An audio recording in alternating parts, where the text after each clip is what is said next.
you taking the boys hunting? Oh. We're maxed out. No more boy trips, huh? They're on the, Addie's like, am I gonna go? I was like, nope. Not unless you wanna buy your plane ticket. And she said, nope, I don't wanna do that. So they will leave and go travel around, look down south with the national parks. And then we'll fly out Friday to see them. June 18th, 19th. She doesn't get released till she's in last day of school is probably, I don't know, 15, 16. She leaves Germany on the 7th. So They're her school teachers. Yeah, the teachers.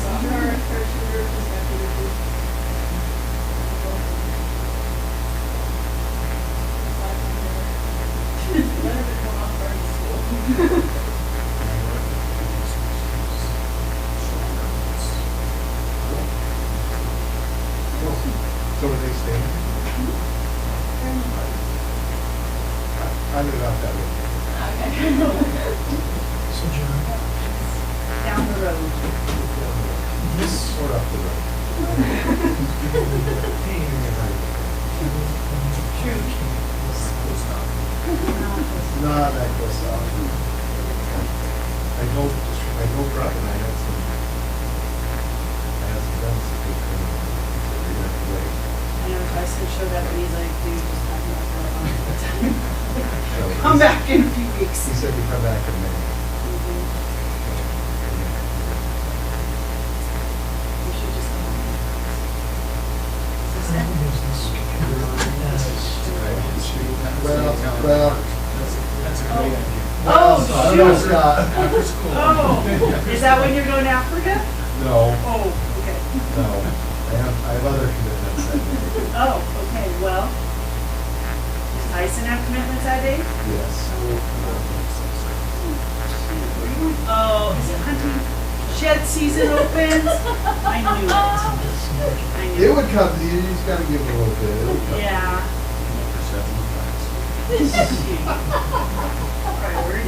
Priorities. So they go out and look for the antlers and blow off of like the deer when they're out and stuff. That, Scott told me that because that's when he called me, I was thinking at first. He's like, hey, down your crotch was looking for you. Right here." It's a national holiday. Yeah, exactly. Exactly. So. It was nice meeting you guys. So this is Jaron Dennis. Oh, yeah. He's head of head of director of technologies, but also facilities maintenance. So they're from Germany. They're Remy's teachers, English teachers. You want to know where Remy is? On her spring break. She's on the island of Crete in Greece. Really? Yes. That sounds really rough. I know. It's rough. We didn't get those three, so that's pretty good.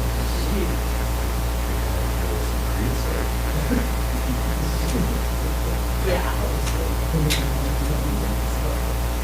Yeah, that's where she is right now.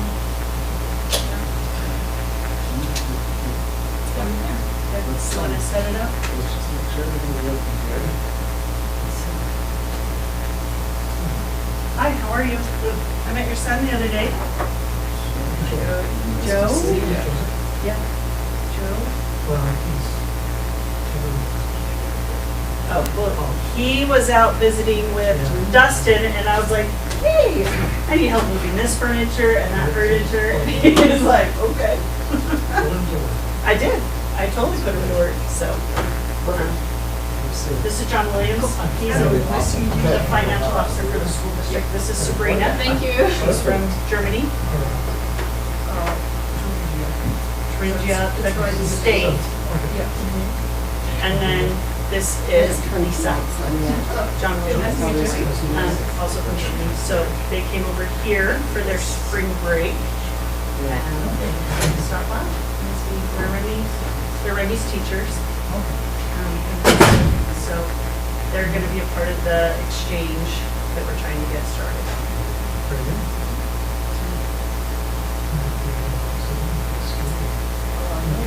Missing Stopping tomorrow. kind of missing maybe the very end of the season. I don't know if you're gonna ski, but you want to go see it. Are you gonna ski? I kind of want to. Oh, if it doesn't ski. No, I gotta ski. I'm just sitting. You can try. I'm sure. I roughed up my week already because we stopped this year. So this year. We've been about 113, so we're a little bit above average. They usually shut down about, Yeah. Yeah, well, 1st of April is, he got this far, it's really good. But it might be, I don't know. You can go see it. There's 3 resorts right there. unfortunately, it's not as cheap as Europe. Yeah, we looked up. I looked at tickets a while ago, and I was a bit shocked about the one-day ticket prices. And then you gotta rent your equipment on top of that. But rental was very cheap. Especially my husband, it was the ticket. It's the tickets that you're thinking, okay, this is starting to get into crazy. Well, especially Deer Valley. Oh, are they really? Deer Valley's one of the Wow. Wow. Amazing. Well, I get it. Anyways, so, did you want the laptop? You guys, we already did the test.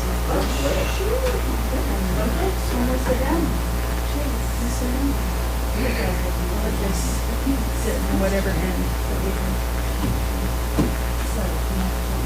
Hi Sherry. Hey, how are you? Good, how are you? Good. Good. We're all ready, I think, for you. That's awesome.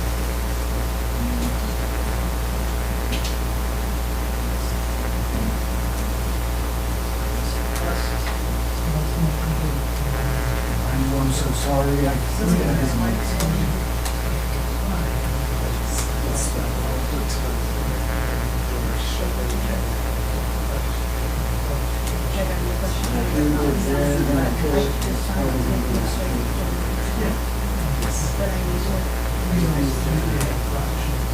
You're still $17,000 on your life.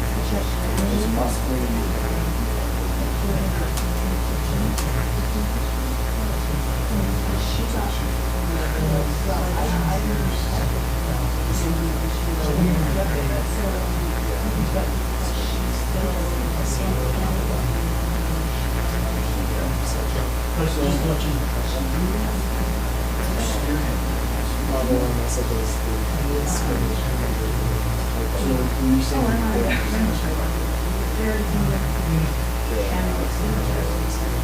And the CO2.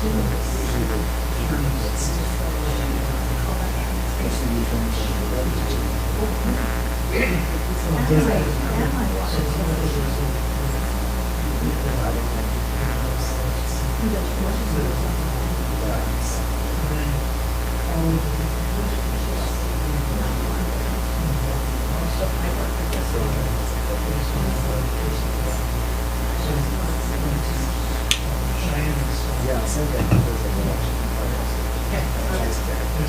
Yeah. Okay, so I will call him back. When you're up here. But, so this is going to also.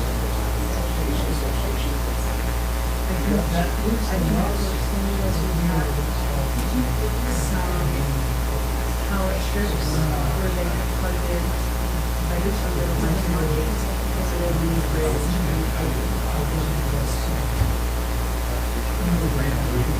Like that. No worries. And one like space heater that she's on. You know what they're actually, so you put your son's there. Oh, it's just super. But, very much like, all right. And then she was such a trust, like, To the dollar. well, So she said there's no like. I get told,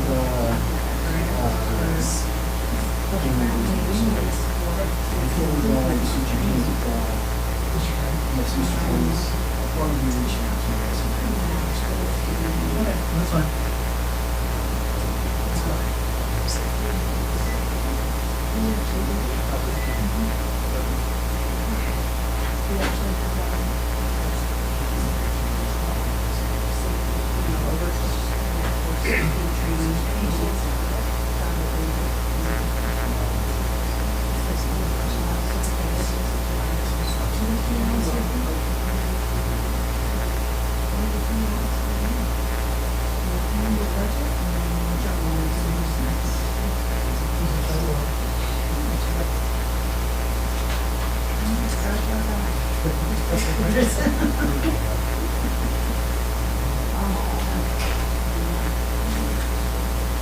Okay, well, I'll try to remember before I leave to,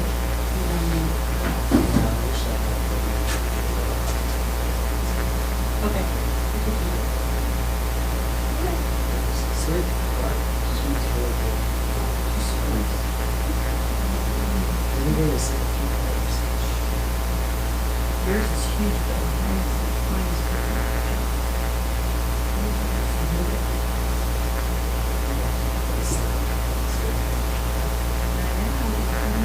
Is that on the regular every year? you need to like, read up all your conference sidewalks and then It's just summer all the time.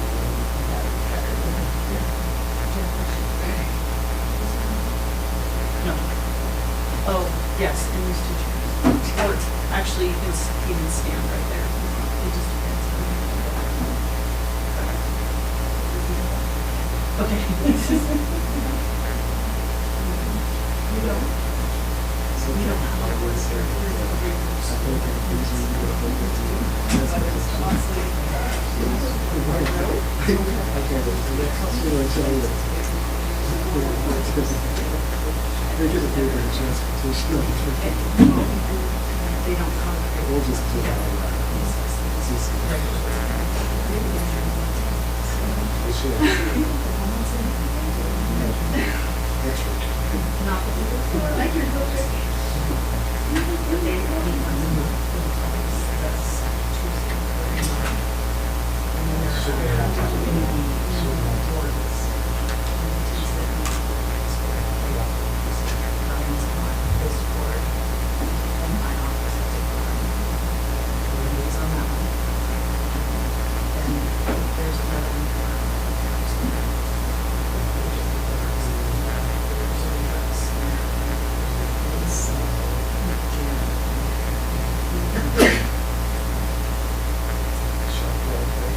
being on that board. So it's like Tuesday, Wednesday, Thursday. I'll see. Everybody. There's usually not. John, how many people watch the YouTube feed? Oh, I don't know, I would, probably 8, 10 people.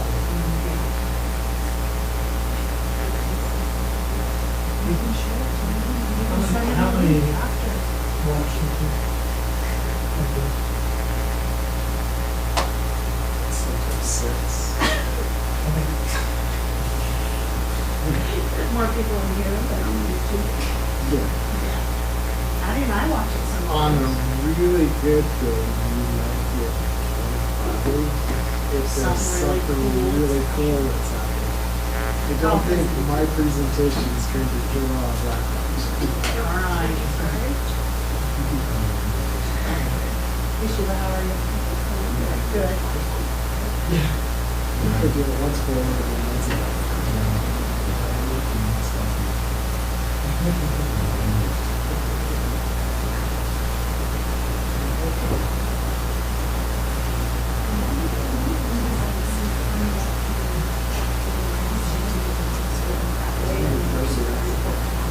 And I'm trying to think if she said there was still some left on Monday that she I think for any events in town where you can safely transport it, they're the best ones to utilize it.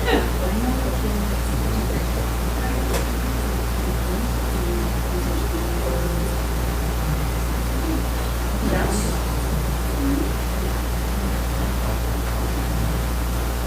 yeah, wait. I should have dealt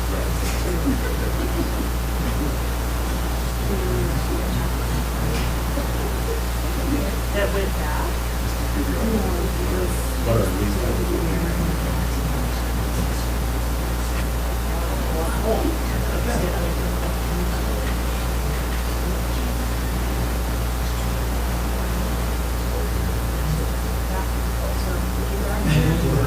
Did I have 3 slides in the beginning? I don't know. So that's So they actually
I think I filled it out right once.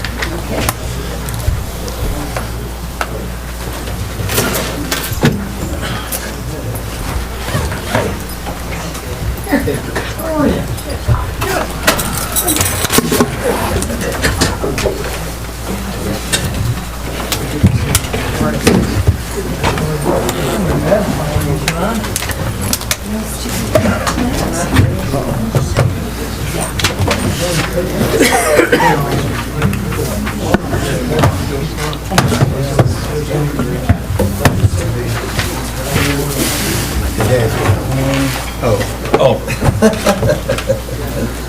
Oh.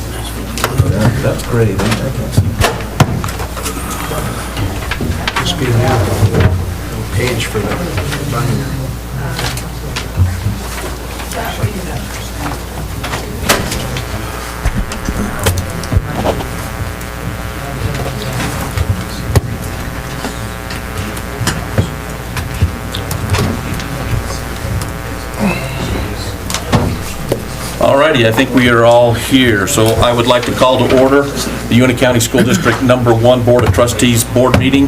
I need a motion to go into said meeting. So moved. Second. I have a motion, I have a second. Any discussions? All in favor say aye. Aye. Any opposed? Ayes have it, we are in school board meeting. Please rise and join me in the Pledge of Allegiance. I pledge allegiance to the flag of the United States of America and to the republic for which it stands, one nation, under God, indivisible, with liberty and justice for all.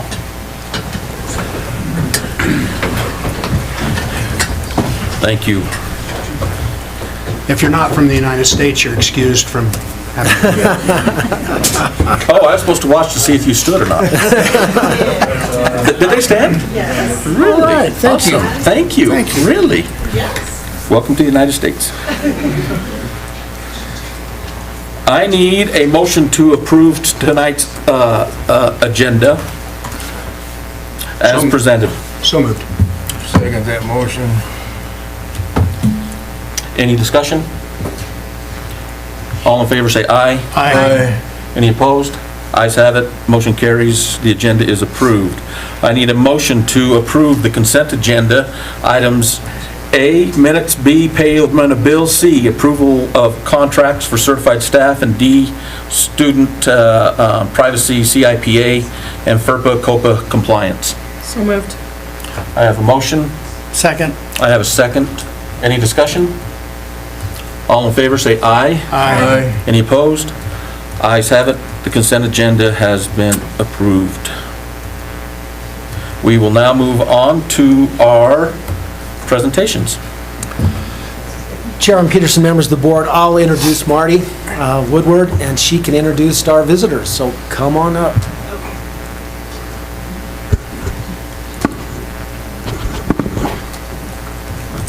And welcome.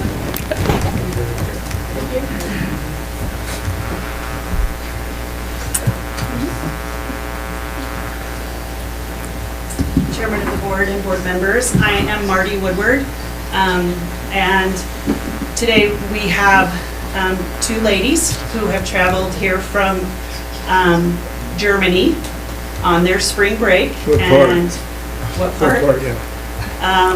How do you say the state name? Thuringia. Thuringia is the state near What? Newhouse and Remweg is where they are school teachers in school. They teach English, and then they teach a bunch of other things. So it's not just a one subject. They participate in a lot of subjects. On the left is Lisa Cole, and she is Remy's English teacher, Remy Woodward. So Brian and my daughter. And then this is Sabrina, and I cannot pronounce her last name. She is also teaches Remy in school, English, and some other subjects. So they are here to kind of just present to you an idea that we have of doing an exchange between our high school and their school in Germany. It would be a 2-week exchange where our kids would go over there, participate in school for a week, and then spend another week traveling around, visiting the local culture and learning about Germany and how they live and anything else that's exciting. So they would in turn send students over here who would go to our high school for a week and then tour around the area to see how we live. So very different. Even they said today they went out with Brian and toured around a little bit of Uena County, and they're like, this is nothing like what we are used to. So they are going to show you a quick video of the school. which Remy is attending right now, and tell you a little bit about their thoughts on this idea that we hope can come to fruition soon. So, thank you. Thank you.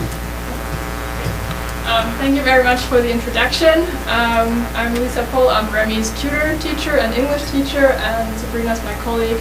And we want to show you a bit about the school first, and then, talk about our ideas that we have and that we have come up kind of together with Remy actually. And we also participated in a school exchange with the United States when we were students, which has been a while ago. But we thought it was very beneficial, so we wanted to come here for our holiday and also use the chance to present our idea to you guys.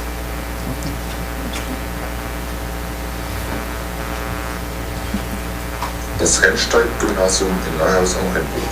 Hier trifft Tradition auf Zukunft. Wir bereiten seit Jahren unsere Schülerinnen und Schüler darauf vor, die Herausforderungen einer digitalisierten Gesellschaft zu meistern. Kompetent, kritisch, kreativ und immer zeitgemäß. Als Medienschule und digitale Pilotschule integrieren wir digitale Medien nachhaltig und sinnvoll in unserem Unterricht. Unser pädagogisches Konzept stellt sicher, dass moderne Technologien nicht nur benutzt, sondern verstanden werden, ohne dabei traditionelle Kulturtechniken zu vernachlässigen.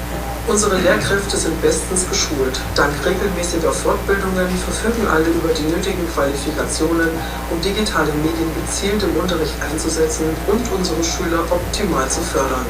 Von Tablet-Klassen in den Jahrgängen 7 bis 12 über eine Robotik-AG oder MINT-Werkstätten bis hin zu MINT-Forschungslabor. Wir bieten innovative Lernmöglichkeiten, die weit über den Unterricht hinausreichen. Auch Grundschüler der Region profitieren von unseren Workshops zu Themen wie Robotik und Programmierung. Im projektbasierten und fächerübergreifenden Unterricht fördern wir Kompetenzen nach den KMK-Standards. Unser Fokus liegt dabei immer auf der Lebenswelt unserer Lernenden, praxisnah und zukunftsorientiert. Digitalisierung und demokratische Schulentwicklung sind bei uns mehr als nur Konzepte auf dem Papier. Sie sind gelebte Bestandteile unseres Schulalltags, getragen von der gesamten Schulfamilie. Gemeinsam gestalten wir Bildung für die Zukunft. Das Rennsteig-Gymnasium Neuhaus am Rennweg, Ihre Smart School im Herzen des Thüringer Waldes. So we try to put in some English subtitles because it's currently in the process that we also have it in English, but it's not done yet, so we hope you understood everything. So our school actually has an interactive kind of walk around that you can do online. It's available for everybody. We are a small rural high school, grades 5 to 12, which is the standard in Germany for high schools. We have about 450 students in the southern Thuringia, which is just north of Bavaria. And the school serves a lot of little villages. There is no bigger city around. The most important thing of our school is basically we are a very digital school, which is not that normal yet in Germany. We have been teaching kids with iPads, and we have tablet classes, so every student works with some kind of digital device. And we try to expand that even more. We also try to include digital things in our normal everyday lessons, which I tried to do in the English lesson in last October, I think. We had an online meeting with Mr. Woodward, my English class at Remy, and he talked a bit about how life in the US is, because it's also in our curriculum for 11th graders. That's just one example of how we try to integrate all of that, and also cultural things in our everyday lessons. If I could interject here, I'm hoping I represented us well, because it was like 2:30 in the morning, our time, that we had this Zoom call. But we had a wonderful conversation with the teachers and the students in the classroom, and we were able to exchange some information and some ideas. They were incredibly interested in our election process, which was kind of in the heat of the moment at that time. And so, yeah, they had a great system there for us to have a digital communication back and forth, and it was a great experience. Yeah, the students also enjoyed it very much, and they gave me some feedback that they really appreciated that we could make this work, even though it was in the middle of the night for you. Oh. Appreciate it. And the other part is that it wasn't just me. We had another person on the Zoom call that was Brigadier General Max Stitzer from the Pentagon was a part of that as well. So in our little online presentation, we could also give you the link afterwards. You can see all of our school, all of the subjects we teach, a little bit about sports at our school, and we want to show you. Yeah, that's the whole school area basically. We have a big gymnasium. We have a big sports area for outdoor sports, and then we have the school building itself. It was built in 1993, so yeah, it's quite big. It was built for around 900 students. We just have 450 at the moment, so there's lots of space for also learning outside of the classroom as well.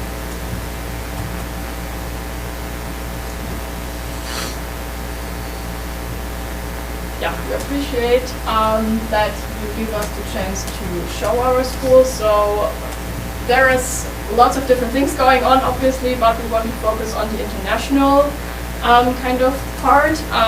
We can give you the link afterwards to the digital presentation, and so you are free to click on everything.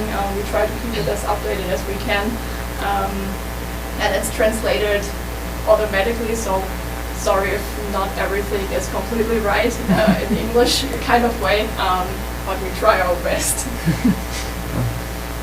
And now Sabrina will talk a bit about our international things that are going on at the school and our idea for the exchange. Yeah, so first of all, thank you very much for having us here today. We really appreciate the chance to speak a bit about our school.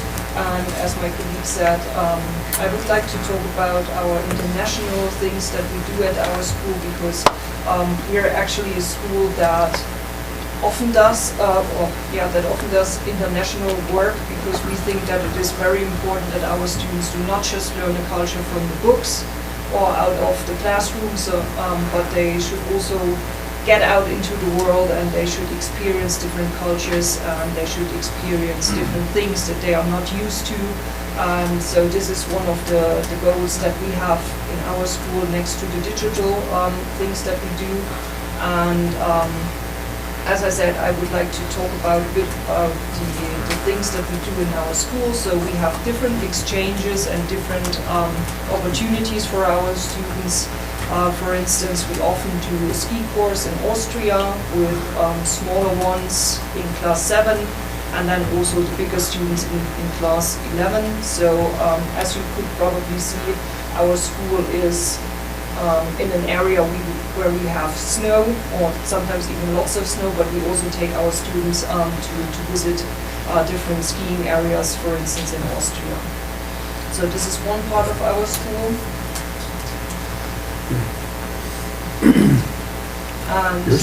That's right. Yeah, I'm pretty sure that we also linked some videos, so maybe if you get the chance to have a look at the presentation, you can also see our kids skiing. Another important thing that we do is we often do study trips around Europe. So we have different partners in France. We often go with our 9th graders to Paris, so that they can practice their French a bit. Since I would say like for 4 months, or for 2 months, or 2 months ago, we had the chance to get another partner school in France.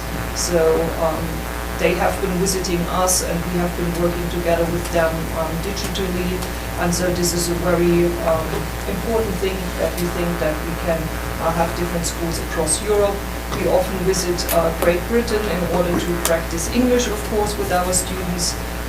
So we have been going to London, we have been going to Scotland, and this is always beneficial for our students to become a bit more fluent in English, because they will need it. We have a lot of different companies around our school campus, and they are also, they work internationally, and so that is very important for our students to practice English and to be very fluent in that. So those are the trips that we take to Great Britain. But we also did different trips, for instance, to Italy, to Rome. We also do different trips to Poland in order to do historic projects. So the German history and the Polish history, they are close together and they are connected together. And so this is also important that we remember about the history that we have and that our students learn about the history that we have. So those are the projects that we currently do. And as we said, maybe there is the chance that we can also do another exchange again with America, because we have been doing that until 2009. We had a partner school in Vasica, and it was always beneficial for our students to go there, to see the culture of America, to speak to the people there, and to learn about their way of life. And so this is just a chance that we would like to take. And the other way around, it would also be a chance maybe for your students to see how Germans live, to see what traditions we have, what festivals we have, and just to see our everyday life. So that would be a pleasure and a great honor if we could make that happen at some point. Do you know about that? Yeah, so if you have any questions, Yeah. we're open to anything you want to know from us. It has been a pleasure teaching Remy, actually. It's my first American student in a classroom. I thought it was going to be challenging, but she was just immersing in the culture, and the kids were just taking her in. So it's like, we would also like to keep her. Well, let's talk. That's up for discussion. So there's all sorts of questions that have just been kind of going through my head a little bit. I mean, how do you see this working on the exchange? What time of year? Do they have to have any kind of, obviously Remy didn't have German background when she went over. Zero going over there. The financial side of it, is it up to the parents who's going to select the individuals who are going to go? Because maybe you end up with 20 or 30 kids decide they want to go, and so is there going to be a committee with it? I love the idea, I really do. There's just some really fine points. So how does it work with France, when you exchange with them, or where you were exchanging with the United States before? Is it a specific time during the year that you guys exchange, and then I guess just for the 2-week period, going back and forth, it would be nice to learn culturally, from you guys too. So language-wise, they don't really need to have any German. Our kids are fluent in English, and most parents are too. When we did it as students, my dad doesn't speak a word of English, and it somehow worked as well. So kids always find a way to communicate, and then there's always the teachers who can help and chip in if there are some problems arising. When it comes to the time of the year, we often did it that the American students were coming over in, let's say, May up to June, so they can see the rest of our school year when projects were going on, and there was just different stuff that we can show to them. And then when our students were going over to America, it was mostly in September or October. So it depends on the holidays that we have. We did it for 3 weeks. And so we did 1 week of school and 2 weeks of holidays, but now we would say 2 weeks. Yeah, it should be a starting point, and then maybe, Yeah, also the financial aspects of it, I don't think it's comparable. We did it in 2009, and all we paid was, I think, 900 euros, and that got us the whole trip for 3 weeks. I think it's A good deal. not gonna work anymore this way, so we thought about maybe we could cut it down for 2 weeks is fine. 1 week is not enough, we think, because they just arrive, and the trip was quite long. I think for us it was 18 hours to come here. So yeah, maybe as a starting point it could be 2 weeks, and then we also have to consider the financial aspect. So from our side, it would be that the students have to pay their way, but there's always some kind of funding through companies and stuff, but currently we don't really know yet how much that's going to be. It's not going to be a big group. It's probably going to be like 8 to 10 students for the first time we will do it, just to get it started. Yeah. And then what we also did is we were choosing host families so the kids could stay in. Yeah. And yeah, it's always a nice thing if you can be in a family and if you can see how they do their daily routine and what's going on in the family. So we have been doing that with host families on both sides because we think that it's a better idea than staying in a hotel and staying into your group the whole time, because then you don't learn about the culture. And also the host families would volunteer to do it, so they would first of all be very interested in doing that. We always find host families, so we never had a problem that people say, well, we don't want anybody. And then it also keeps the costs down a bit. No, I don't The think student, once they paid for their trip to Germany, they'd have very little expense while they were there. Yeah. So we often do trips that are being funded by companies around the school. So yeah, the costs are being kept quite low for the students. I like it. No, I do like it. So I do. you're going to head it up? My wife just said I am. I was just like, we talked about that a little bit earlier, didn't you? All in favor, Brian Woodward. Heading up the exchange student program. All in favor, say aye. I accept. How far away, I used to be in the military, and I lived in Regensburg for a year, and then I lived in Lauber for 2 years, near Hohenfels. And the problem that we had with my kids going to school was they had a hard time learning German because the German people wanted to learn English. So anytime we'd go into a McDonald's, we would try to order in German, and they say, "You American?" "Yes." They say, "Okay, what would you like to order?" And so it was real, but it was fun. It was fun. Germany was my best assignment in the 20 years I was in the military. Absolutely the best for my family as well. Lisa was telling me earlier today that that was somewhat what happened to Remy, and we kind of expected that when they found out she was American, they would be wanting to practice their English with her. Yeah, they were so excited to practice their English with an American instead of me. That they just kept talking English to her. But she indicated that after a period, Remy's German got good enough that that kind of stopped, and now they just don't speak German. Would you say the idea of learning English is because they're more marketable in the world as a universal language, I mean, for the kids? Yeah, I'm not exposed to it every day anyway. They listen to music, English music, they watch English movies, they watch English TV series. More than we did when I was 16 or 17, but yeah, they're usually very motivated to learn English. We don't really have to motivate them much, but it would be just nice to go somewhere where they can actually like see that what they learned at school will help them in the real world. Right. So yeah. No, I really like Yeah, I the like idea. I really, really do. It's just a matter of getting it going and how to implement it. I don't think we're going to have any problems with finding housing, none whatsoever. I guarantee it, we will have housing, we will Chairman have Peterson, more. if I may, we have, our districts had a history of exchanges in the past. Typically, it was teacher-driven, so we had a French teacher that was very motivated and did some exchanges, and they were very impressive, I thought. We also had a teacher, an art teacher, that we did exchanges in Africa, with schools in Africa, which was really pretty cool. It's unfortunate as those teachers get more experience in their career, the effort was kind of lost. So it's time to get back to that. The key would be to find someone locally that was really motivated to get involved in this and to link back. Sounds like your daughter would be a good pick in that, to help us. Typically in exchanges in the past, the expenses were picked up by the individual. Yeah. And the timing sounds perfect.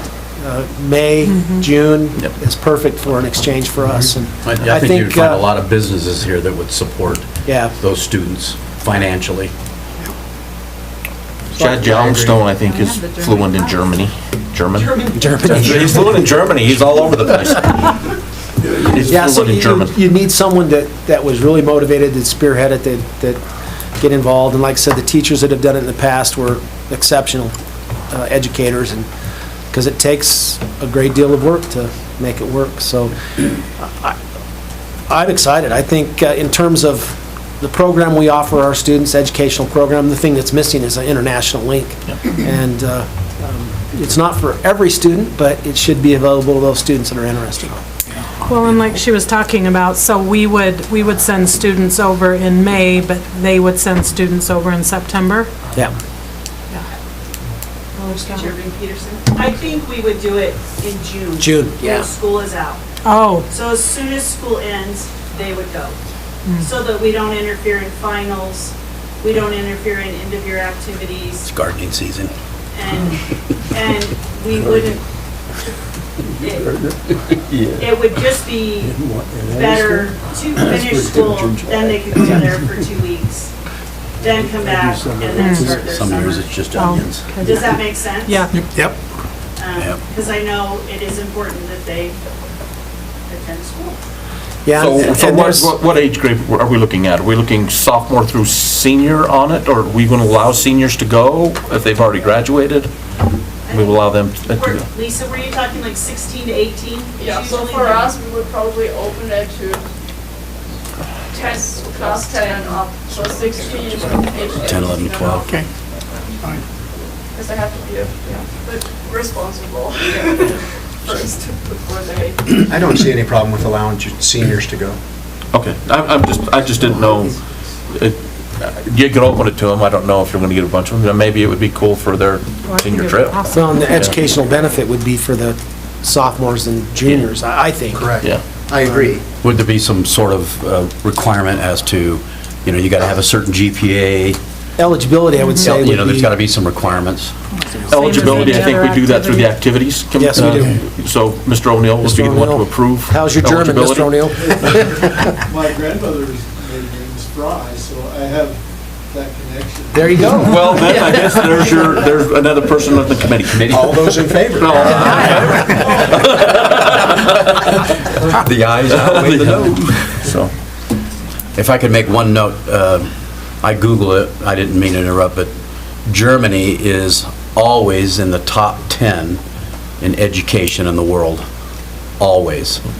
Especially in higher education, many of the students outside of Germany go to Germany for higher education. So congratulations on that. Kudos. Kudos. no, I don't think there's any opposition on the board at all, do you guys, at all? No. It's just a matter of finding that Details. individual to head it up and get it going. Yep. And who needs to coordinate with you on our end to make it happen. What would be the goal as to the first time? The first time. So you're coming in September. We need big, 6'4", 240, 250 pound young men. Football players or soccer. Football's getting big in Germany right now, so. So the first time for our students would be June Next. next year. Well, yeah, there's some June 26th. logistics they're working out on their end with their state, right? Yeah. And so, but yes, probably for our students would be next June, 2026. correct? So would you anticipate your students coming here in September, the end of this summer, or would that be too soon? I think it would probably be too Yeah, soon. we had a so- change of Yeah, government administration, and currently they're just trying to work everything out. Passports, So and stuff. a year from September. Probably would not work out in September of this year, but then- 2026. that would be 26, our goal. September of 2026. Yeah. Okay, Yeah, so everything happens in '26. yep, that'll work, yep. Okay. So we can have a good time for planning and then make everything as smooth as possible on every end. It's a long trip. It would give time for fundraising, Yeah. information, Right. Plenty of time. preparation. Yep. You know, it's my understanding, there's some tax dollars out there that may be available. I know someone who does this in Arizona. Her kids have never paid for a trip overseas. Okay. And so I'm working with her to get that information, to probably work with John Williams a little bit about that, because it has to be run through a school. Yeah. So, I don't know if you've ever heard of that. I'd never heard of it. What's that? The committee chairman. So, to alleviate any costs we can, we'll do what we can to help. So I guess my question is how do we go forward from here? Who's going to head it up? And, because I don't want this just to walk away. It won't. And that's what I'm saying, because we have, so you will be, So I Brian think already we following knows through with that we it have to go and- on the first trip. I will represent this project for the board. I'd recommend what we do is meet with the high school administration and the counselors and kick it off that way. And even put it out there, anyone who might be interested in leading it, like our foreign language teachers, and just start that way. So what is happening tomorrow? Marty, what is happening tomorrow? So we're going to the high school tomorrow. Oh, good. Scott Kohler is going to show them around. okay. And that, you know, so then they'll have a feel for that. Brian and I leave for Germany on Friday. When they return from holiday, we will be going to their school and reciprocating and seeing what their school is like. Cool. Okay. Good. No, I'm excited about it. I think it's a good thing, so. Yeah, we'll make it happen. Okay. Remy will not allow it to die, so. See, I tell you, put Remy in charge. Well, Remy is active in this process already and plans to be more active. She was thrilled to discover that the exchange would not happen simultaneous, so that she could be a chaperone for the German kids when they come. Oh, that would be great. That's cool. So 2026 in June. So we could have kids going over there before we have kids coming here then? Yes. Okay, Yes. so we've got to work towards that then. We get you, some of our more, Oh, Remy even said, hey, I want to go with our kids when they go over there. Is there any particular criteria that you, in the selection process for the students to come here? It's gonna depend on how many students will want to go. I asked in my own class, and because Remy's in that class, basically all hands went up. But, when we did it years ago, it was always about 50 students that wanted to go, and everybody was able to. But if it's too many students, we'll probably GPA or something.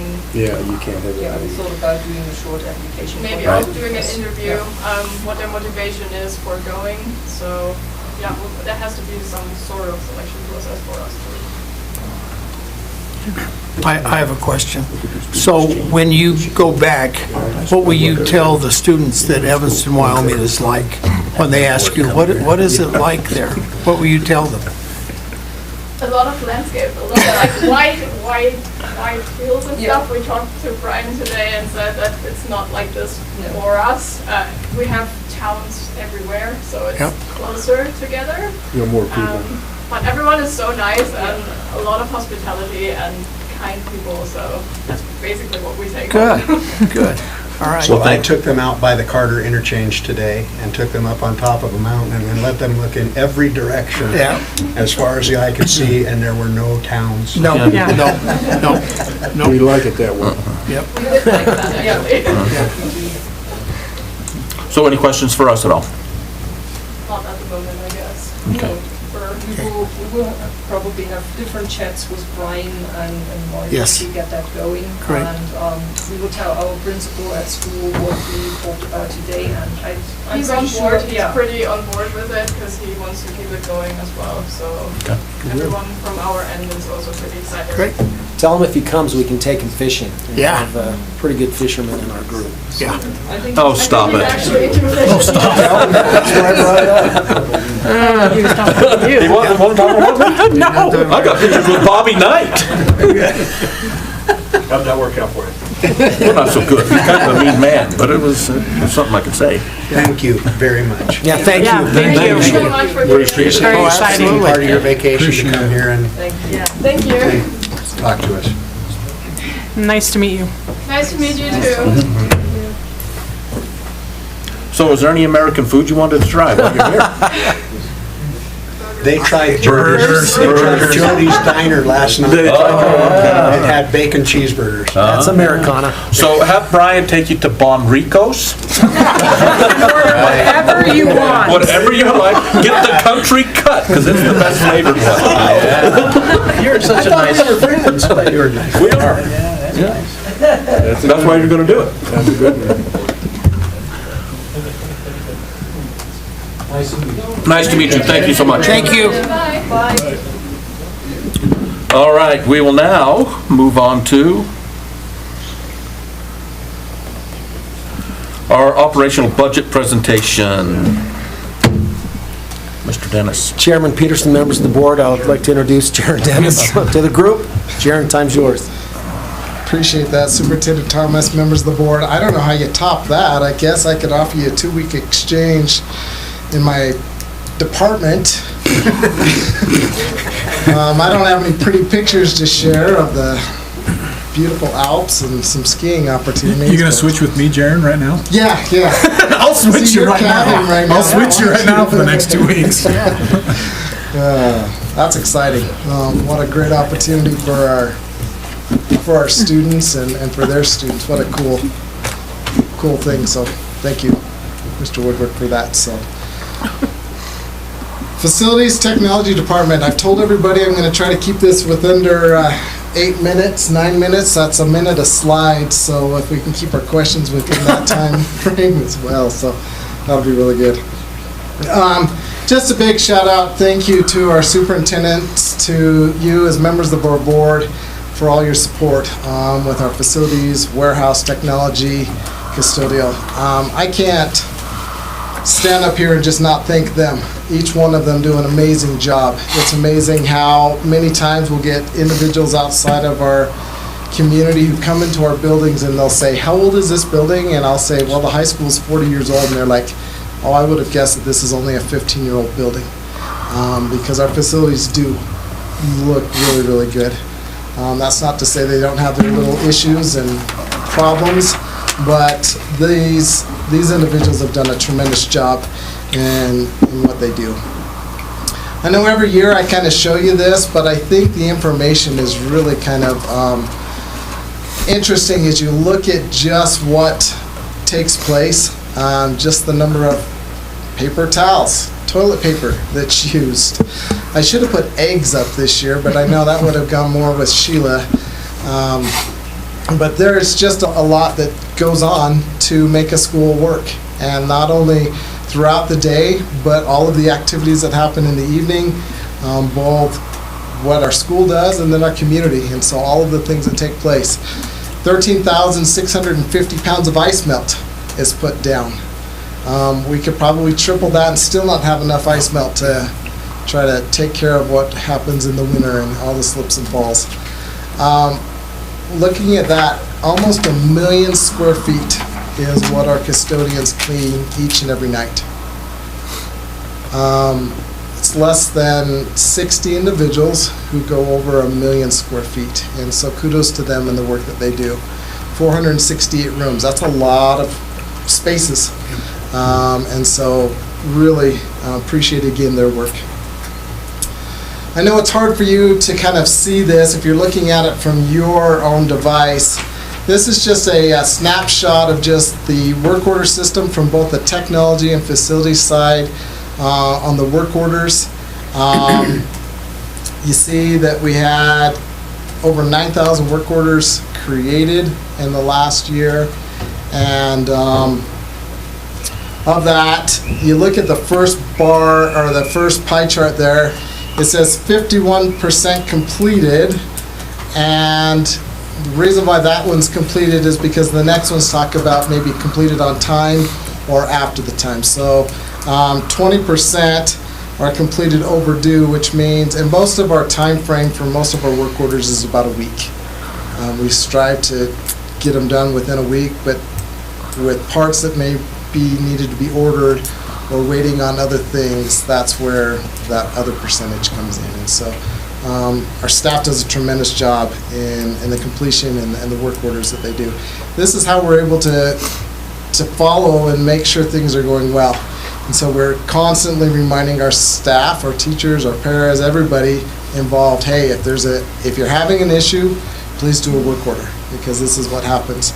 I remind people, I say, you might find me in the hallway and we might have a great conversation, and you might say, hey, my heater's having some issues. Can you let the guys know? And while I'm visiting with you, knowing that I've got to go visit with Mr. Bennett 2 doors down, by the time I'm done with the conversation with Mr. Bennett, I've already forgotten about yours. And so work order systems are a key to being able to accomplish the things. If not, they're unintentionally, or I should say not intentionally forgotten, but things slip through the cracks. And so we always encourage our staff to do those.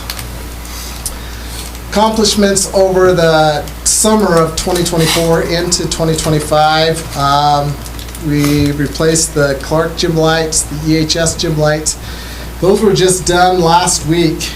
I was telling the admin team, if they haven't had a chance to get up to the high school, go into the high school, you're going to be able to see everything on that floor. It is super, super bright right now with the new LED fixtures that we just put in. Did the same thing out at transportation.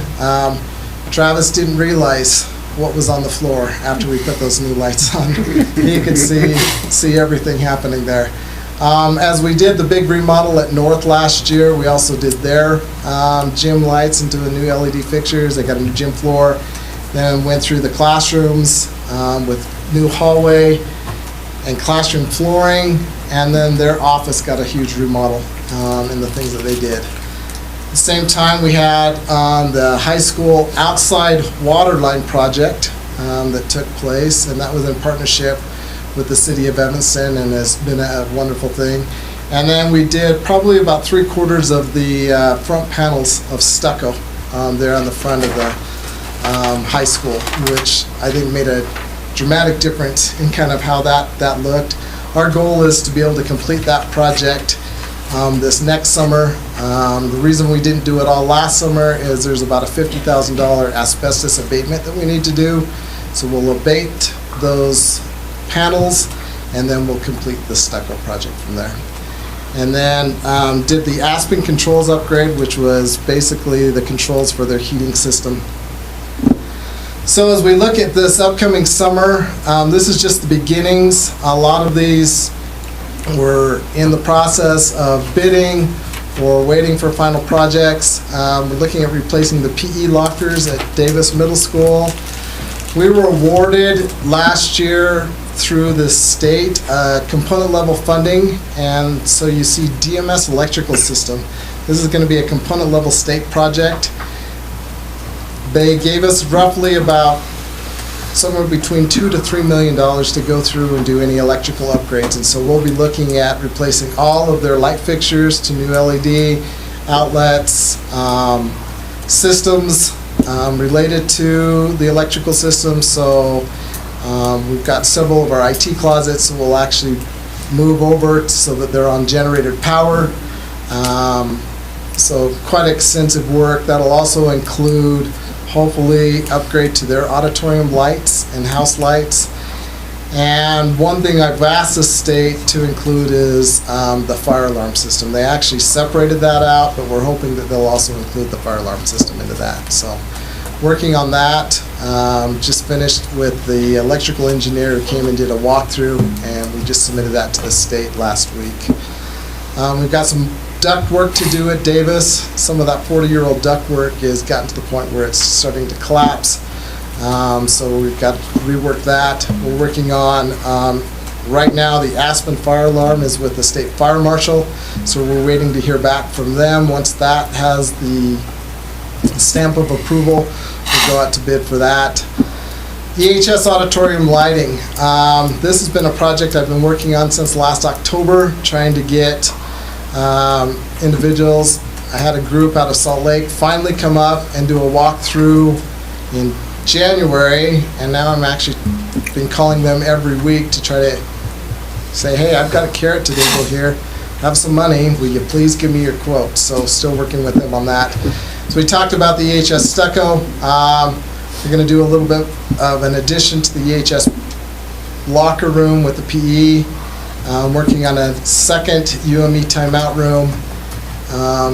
Clark Playground. It's the one school that doesn't have a perimeter fence around their playground, and so for safety issues, working on trying to get that taken care of, and then a roof repair at Horizon. I'm not going to go through all of these, but it just kind of gives you an outline of some future projects that we have. These come from the facility study that was done a year and a half ago, and work that needs to be completed. They label them 1s and 2s. One of our big one is the EHS boiler system up there. That is original to the building, and it falls under, right now scores about 1 and 1.5, meaning that we need to get that replaced, but that's a pretty big number on that. With that, once you start going down that road, then you've got HVAC controls, which is another big number. At some point, we're going to have to redo the gym floor at the high school. As you can see, just lots of different projects for that. So there's some future projects there. These projects are probably 26 through the year 2030, if we can get through them. So again, just kind of a list of those projects there. So a lot going on. We are never idle, always things taking place.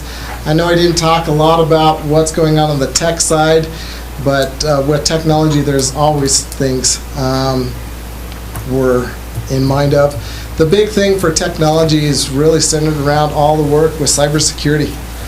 And with cybersecurity and some of the new mandates and stuff required with that, there's always going to be reallocation of funds for being able to take care of some of those cybersecurity needs. As a district, I think we've done a tremendous job. As many as we talked a couple months ago when we had the Power School incident, our staff did a great job with that. The technology department worked really hard. I think we communicated really, really well with our parents. I actually didn't hear a whole lot back from our community. I think that was a result of just the processes and things that we put in place with that. Naturally, every year we're replacing 1/3 of all the Chromebooks. Since we're 1-to-1, K through 12, we replace 1/3 of those every year. And so later on in the board meeting, you'll see kind of the outline of our technology budgets. And one of those big expenses is, of course, $270, almost $300,000 just allotted for those replacements and the things that we're doing. So with that, I will open it up to you as board members to ask any questions that you would like. Mr. Bennett.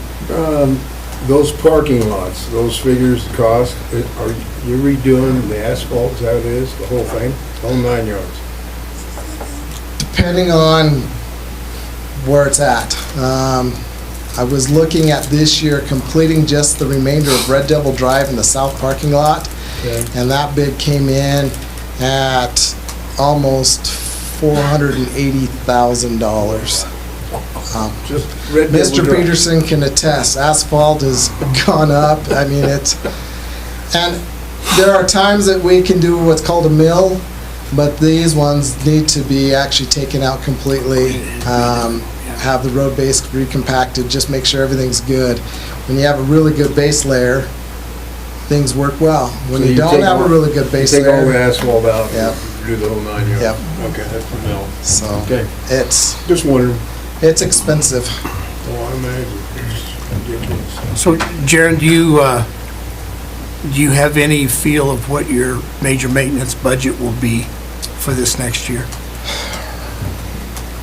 Right now, somewhere between $2 and $2.7 million, because there are, with the legislators, they did approve some additional expenses with that. We just don't know where that's going to come in. That was another big part of the lawsuit, as you guys are all very much aware how underfunded major maintenance is. Because when you look at some of these numbers, if we say, you know, I'm at 2.2, well, that's an entire north roof. Yeah. Yeah. That was last year's cost. Add another 10%. 10 to 15%, and you're there. So that's why we work with both our major maintenance, component level funding. I can tell you right now, we are on docket to receive some more component level funding, and that component level funding will be for the roof at Davis Middle School.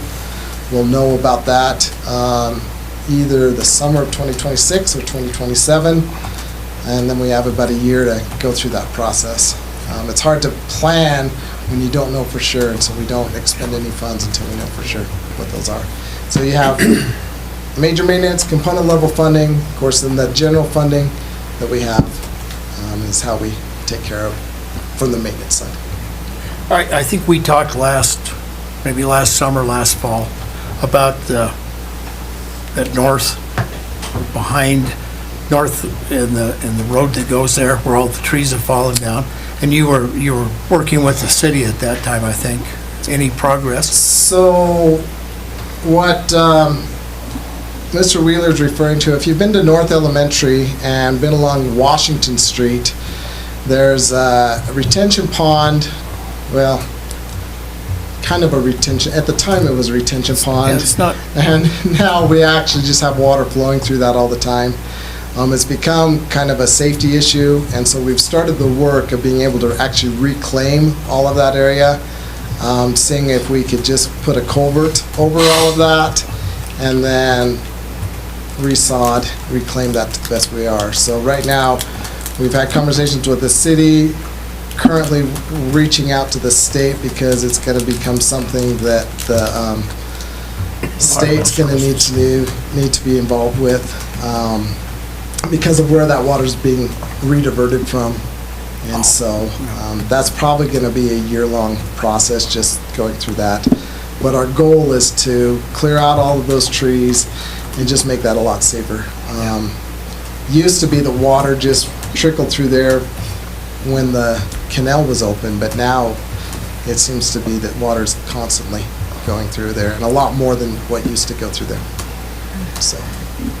So the roof at DMS, how much longer can we go before you have to replace it?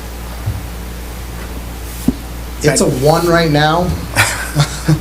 We're continue to do the repairs that we need to. I anticipate I could probably get another 3 years until we're gonna have to do something, which should be about the time we get that component level funding. So, chasing water. Other questions? I know I'm not as exciting, I don't speak German. We've been talking as a community about the rec center pool reaching its end of life, so that just made me curious of do we have an end of life kind of timeline for our pools? Evanston High School about 10 years ago. Yeah. Gonna be a basketball court. Don't. Says everything we need to hear. Skate out of here. I'm going to go back to our opening slide. Our staff has done a tremendous job of maintaining the facilities that we have. We have kept up on our pools, and our preventative maintenance has been much different than perhaps the rec center has done. And so I think that as we continue to maintain, we probably have another good 10 years. The biggest problems that come into pools is your filtration systems, your pumps, boilers.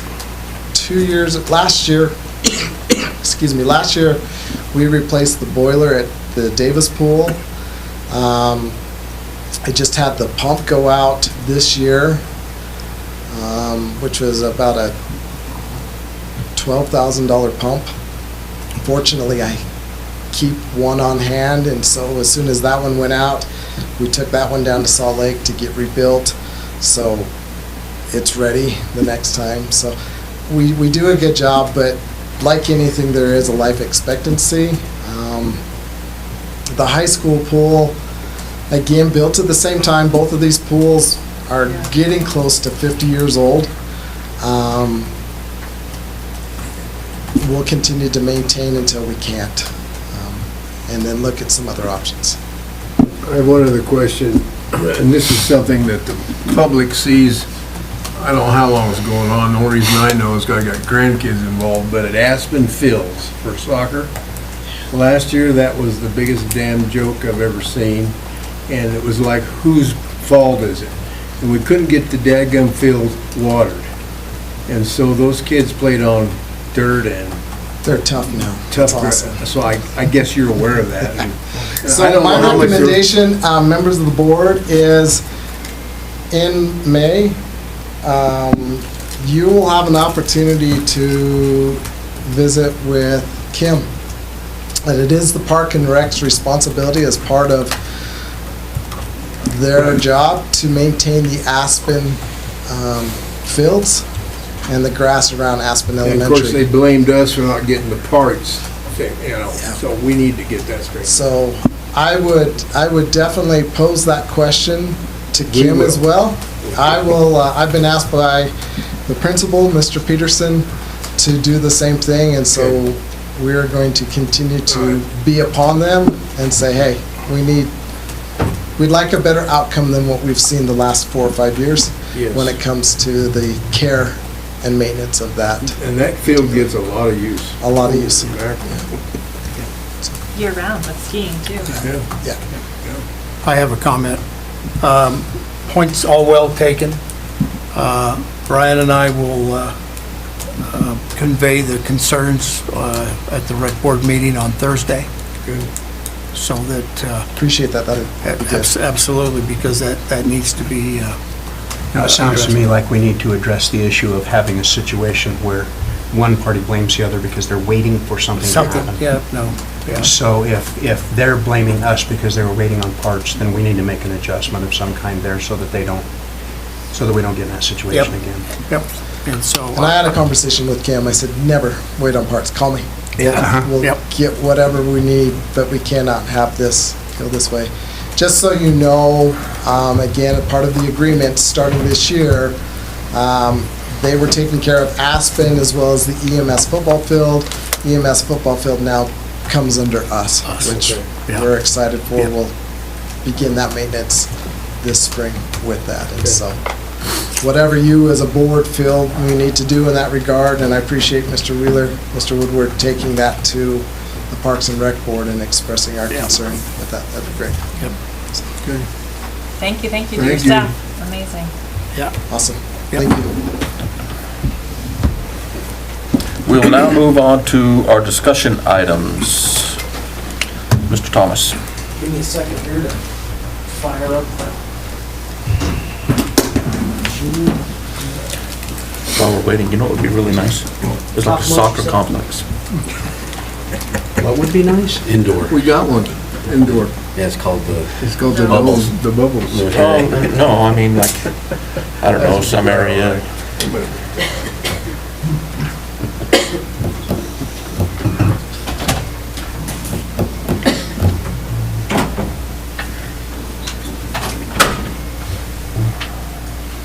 Yeah, where's your IT guy? Just takes a little time. Choo, choo, choo. Just breathing.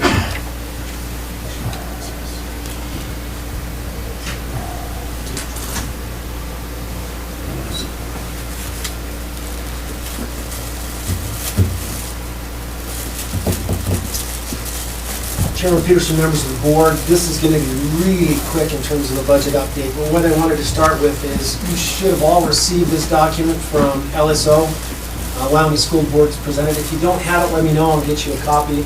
These every year are the best summation of what happened at the legislative session and what impact it has on us. There's usually 6 different charts in this document. This year there's only 3 because of some of the changes that were made in the legislative session. They don't have those documents yet. One of them is our major maintenance funding, so it's missing. But I think it's important that we show you a couple of these documents. I'm going to show you this chart, and it looks like a lot of numbers, but on the far right, you'll see at the top, this is external cost adjustment impact. And this is every district and the impact of external cost adjustment. And for us,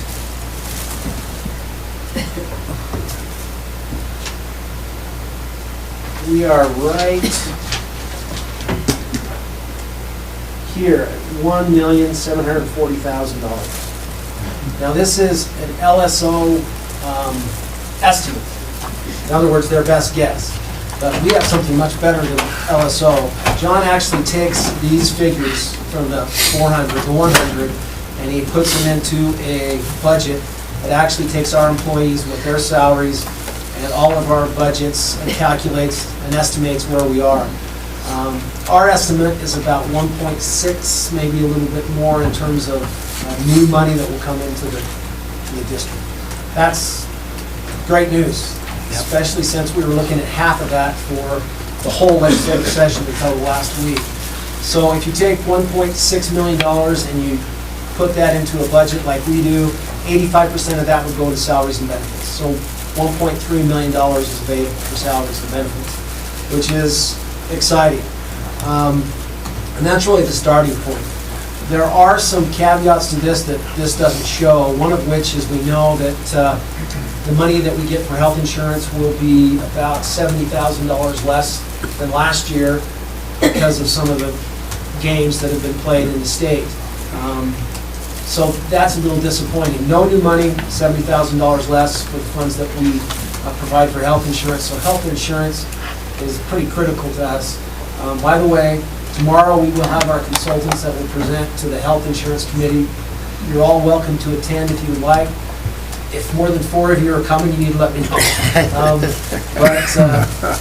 We've hired some consultants that have looked at our numbers and will make some suggestions to the committee, which will help us make a decision in terms of what we offer for health insurance benefits. It's important to remember that of our $50 million budget, $7.3 million of that is health insurance. So it's a pricey item and really dictates what we can and cannot do. One of the other things, any questions about kind of the new money that we're looking at? Still estimates, but John gives me a lot of confidence that we know where we're going to be. So roughly we have a month before we'll do our meet and confer. That gives us a month to tie those numbers down. And we'll also, by then, we'll know what we're looking at in terms of health insurance, kind of strategies that we'll use moving forward with that. So again, really quick shot at the budget. I wanted to show you one other set of these charts, if I can find it.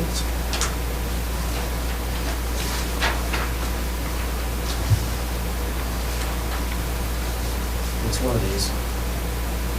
What I wanted to show you is staffing.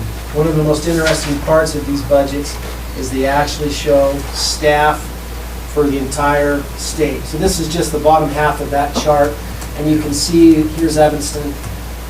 It shows 21 administrators. The reason why I would like to talk about that for a minute is because I'm sure you've heard, because I hear all the time that we're heavy in our central administration. That number is up from last year because we added a full-time dean of students at the high school and a full-time dean of students to split between Davis and Evanston Middle School. So we're up 2. That was part of our strategic plan to work on behavior, and I'm very pleased with what we've got out of that additional, those additional FTEs. And also about UN Meadows, I forgot about that added FTE. But what I want to show you is if you look right above us, you can see Jackson. Jackson has roughly 150 more students than we do, but they have more administrators. Better comparison is Green River. Green River has 100 less students than we have and roughly the same administrators. You look at this chart and you may say, well, that's good, we're comparable. But what really is interesting, if you look where we put our money, look at the number of teachers we have, 222 for the number of students. Much less at Green River with 100 less students, so you think they'd have less. But really where we separate ourselves is general support, our support staff. You can see that we have roughly 112 general and 116 classified support. We are well-staffed in terms of our support staff. And it's our choice, and it's been a commitment, I think, from us. So if you look at other districts that have different kind of roles and different numbers, you can see how that plays out into what we put up on importance. If you walk into any of our classrooms, typically there's always 2 adults in there. And I think that is positive. 1 teacher and 1 typically a support. Usually there's more than that in our classrooms, but that's what these numbers are reflecting. And again, if you get into maintenance, talked about our custodial. If you get into food service, you get into transportation. We do put our money into our people. And that's important if you look at these numbers. And don't let anyone tell you that we're heavy in our administrative department. We're not. Riverton, roughly smaller than us, has 28, 29 administrators. So we are, I think, lean in that department. I think that's important to keep in mind as we enter into meet and confer. So How much bigger is Rock Springs than us? They've got more administrators, but I'm just wondering, is their district that much bigger? Yeah. They are. So here's Rock Springs. Oh, Rock Springs was on that other page, right? They're 40, Yeah, they had 35, but I think they 4,700 students. Here it is. They got Somewhere. I got 47? it somewhere. Yeah, we have 26. That page? Yeah, I think they're That's right there.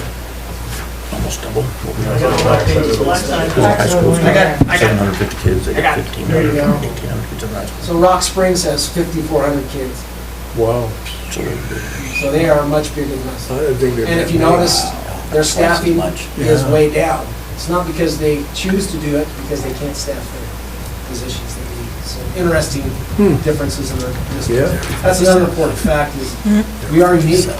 And the way we manage our employees, the way we manage our budgets are unique to us because of the needs and the priorities we establish. So that's really the budget update. One of the things you probably, I think I've communicated this, maybe I haven't, but last year we worked on support staff, salary schedule. Took us a couple years to, I think, get it in the shape we wanted it. This year I'm going to propose a new certified staff salary schedule that I think will put us hopefully in the lead in terms of competition in the future. That will be negotiated, so I will meet with EEA before meet and confer and let them take a look at it, kind of pick their brains what they think, and then it'll be part of our meet and confer negotiations. Next year, we'll have to look at administrators' salary schedule, kind of the timeline that we put this in place. So. Okay. Any questions, any comments about budget prep? Where did you say the memo was sent from? Should have been sent from Wyoming school boards, but Make sure you send it to us. Dan didn't get it either. Yeah, I don't see it So in my email. I can make copies and get it to you. It is the best document we produced. Didn't Sherry send it to us? No? I haven't seen I it. saw it from somewhere. Oh, did you? I did. I thought it was either Wyoming school boards or someone sent it, because that's where I got it to. So that's all I had, Mr. Chairman. Thank you. Thanks. All right, Mr. Thomas, don't get too comfortable. I won't get too comfortable. We will move on to NIL. Members of the board, after kind of looking at this for a month, really there's nothing new to add. What I assumed was a mistake. Now I'm to the point where I think our state is probably smart. Wyoming High School Activities Association is probably smart developing a policy for this. It protects schools, it protects the state, and hopefully in the long run it protects our students in terms of the NIL. So this is not our policy. This is Wyoming High School Activities. Really what I was looking for, if you guys have had a chance, if you have any input, I know Mr. Wheeler's been in contact with some people. Mr. O'Neill is pretty close to this too. Do you have anything to add, Mr. O'Neill? So I just have some quick facts for you guys. There are 42 states that have NIL policies. We're one of those 42 states. Less than 2% of all high school students have some form of NIL, less than 2% nationwide. Less than 1% actually receive cash as an NIL. And on average, that amounts between $50 and $60. And so, in our state, to protect us from a lot of this NIL stuff, and we're going to get it. There's nothing we can do about it. We have rules in place. It's called undue influence, and then we also have transfer rules. So you're not going to see it impact schools like it would in other places because of the rules that we have. They can't be disgruntled and go to another school because they're going to make more money. It just isn't going to happen that way. What we see at the college level is, obviously, it's an atrocity. in my opinion. You know, the amateurs play, and the payouts for one of those schools is about $30 or $40 million for our amateur players. We're not going to see that for high school. $50 to $60, that's what we're seeing right now at the national level. Other than that, really, it's just insignificant, I believe. No, and I've read through the document that the Wyoming High School Activity Association put together, and everything that they bolded or put in red that they were adding to it is pretty restrictive of what they can do as far as the NIL end of things. So I think they got ahead of it, and I think we're going to be in good shape. So, And that's really my recommendation, is no recommendation. Just let it move forward. If you happen to see it, it's not going to be coming from our school district, obviously. We're not paying kids to play. It's just going to be a dad or a mom or an aunt or uncle or a grandma or grandpa, something like that. They may make a big deal about it, but it really is not coming from our school district. It's not coming from any school district around our state. It could be considered undue influence if that were to occur. all righty. Any other questions or comments? NIL? All right. I see Mr. Williams coming to talk to us about Dunning money. Dunning money, yes. Mr. Chairman and members of the board, 2023, if you remember, or if you were on the board, Marion Dunning was I believe the lead contractor or was involved in the building of the Evanston High School back in the 80s.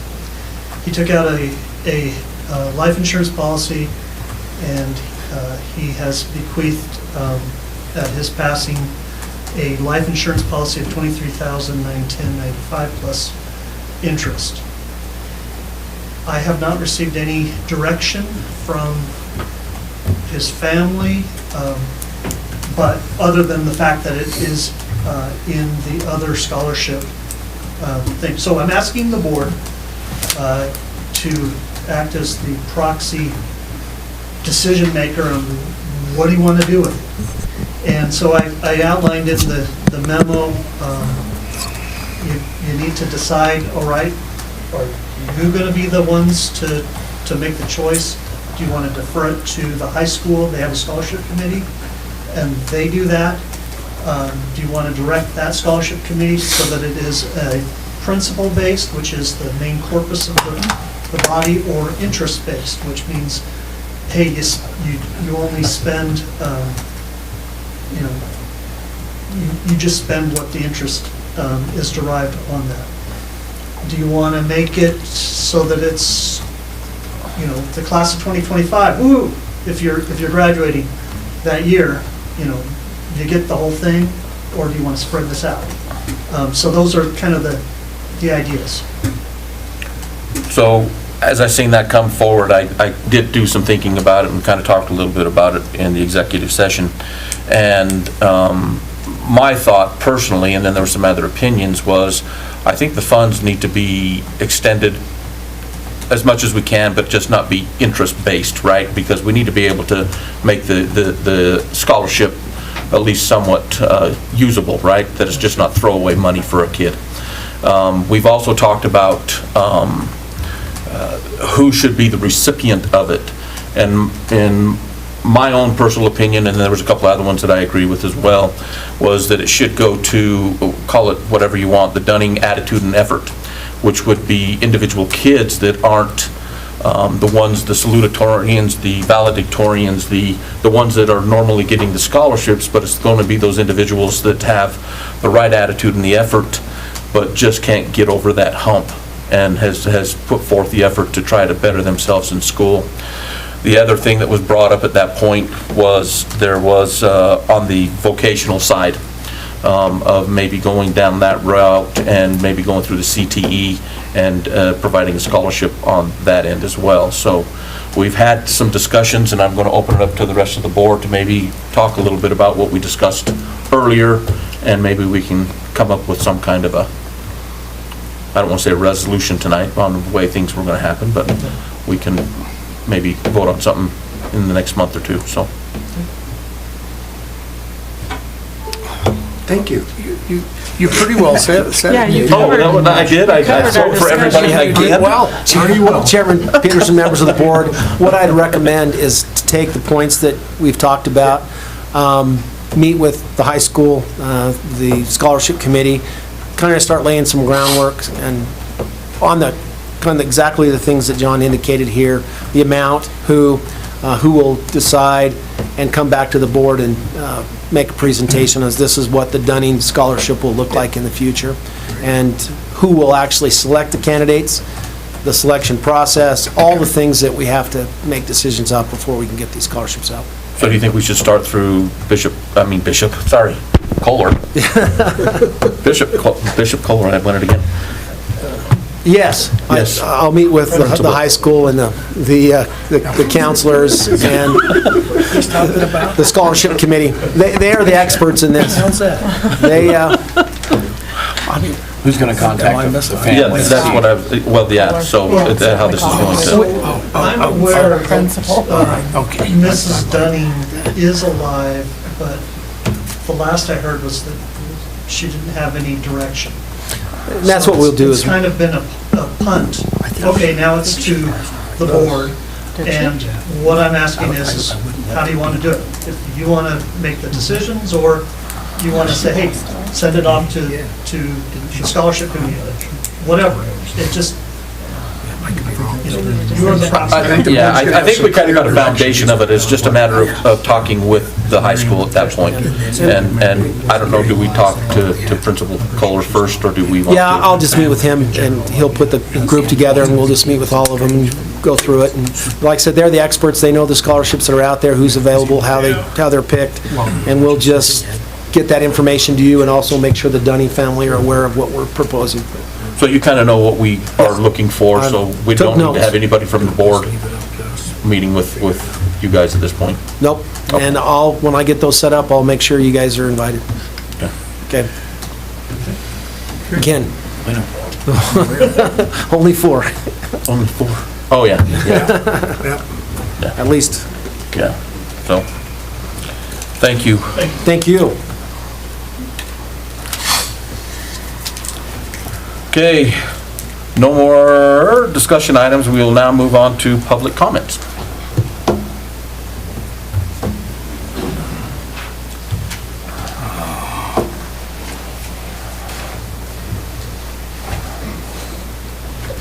Jared Houghton, 234 Medicine View. First, apologize Mr. Thomas and Mr. Williams. I didn't have the opportunity last month to reach out to take you up on the offer to discuss the things from the last meeting. It's been a little bit busy. But I'm definitely going to reach out, I promise. So I won't speak anything more related to that until we have that conversation.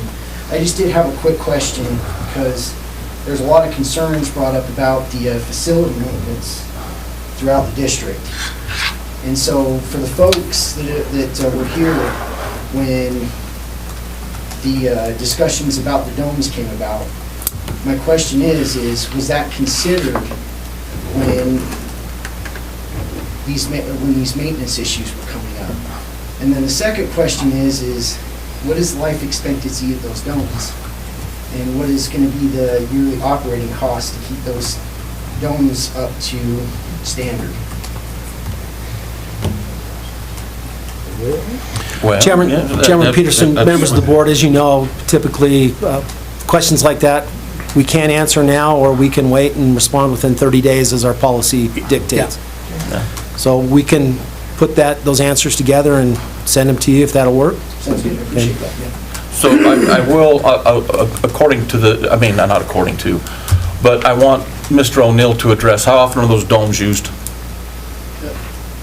They're being used on a regular basis from basically 5 o'clock in the morning till sometimes 10 o'clock at night. They're being used on a regular basis, not only by students, but also by the community. So it's a community benefit as well. I can't tell you how valuable those two domes were during the winter time when our kids have no place to be. We have an indoor track team of nearly 100 kids with no place to be. We chose to have indoor track is a sanctioned event in our state. Our kids participate in that. Both domes were filled with kids all winter long. Our soccer teams, it's sort of an anomaly right now to have clean fields, place to practice, a place to play. But even with the exceptional year, our soccer teams were in those facilities as well. Dance team at times, cheerleaders at times, wrestling team at times, basketball games being played there, pickleball, volleyball. We've done everything we could possibly do to make sure that those facilities are used. And if you look at cost per student, I'm different than you. Whatever it takes to give those kids an opportunity, I believe we need to provide it. We provided it. Thank you, Board, for doing so. I don't care what it costs. And I have no loans at all. I don't have a single relative in this community that is benefiting from those loans. It's the kids of our community that are benefiting. That's my thought. If I can, I echo that completely, because when I was on the board and we talked about these domes, the one story that I remember that you gave us at that particular night was that you were standing looking at the football field being built. And there was an older gentleman, I think he had a cane.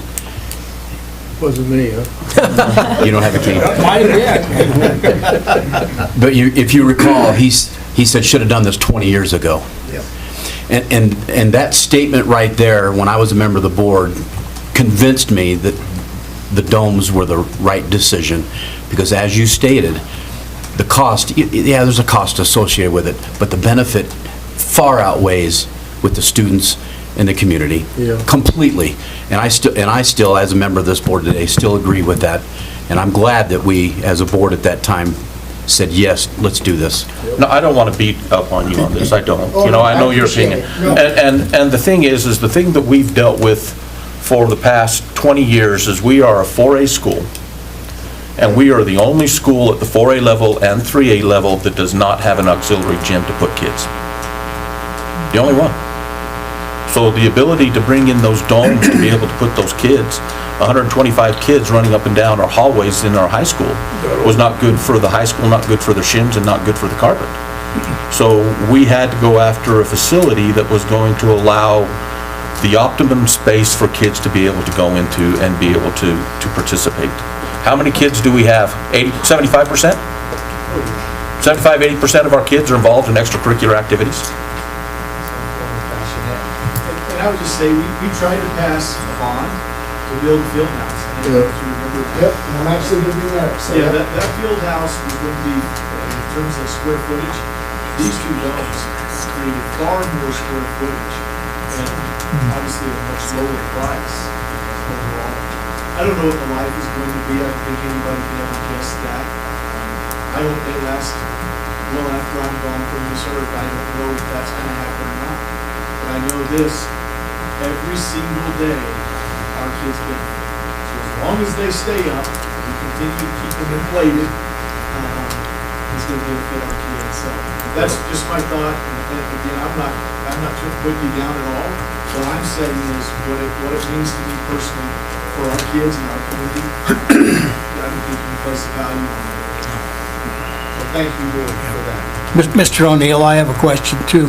When you experienced contact with other coaches and people from, not in Evanston, what were some of the comments that came from other people that came here that saw what we had?